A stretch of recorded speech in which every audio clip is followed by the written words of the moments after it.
Hey guys, welcome back to our channel. In this video, I'll be showing you the ways to buy crypto on Trust Wallet. In order to buy crypto on Trust Wallet, all you have to do is watch this video till the end and follow the instruction as guided. So first thing, you have to go ahead and log in into your Trust Wallet account. When you go ahead and log in into your Trust Wallet account, this is how it's gonna look like. So make sure that your account is verified. If your account is not verified, you won't be able to do any sort of trading on Trust Wallet or any other crypto app.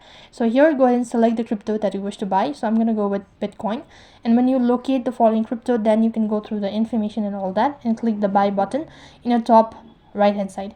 As you do that, you'll be able to see the interface where you have to enter in the payment source, the exact amount that you wish to buy, the network type and all that, transfer and confirm it by tapping the buy button. As you've done that, you've successfully bought crypto on Trust Wallet.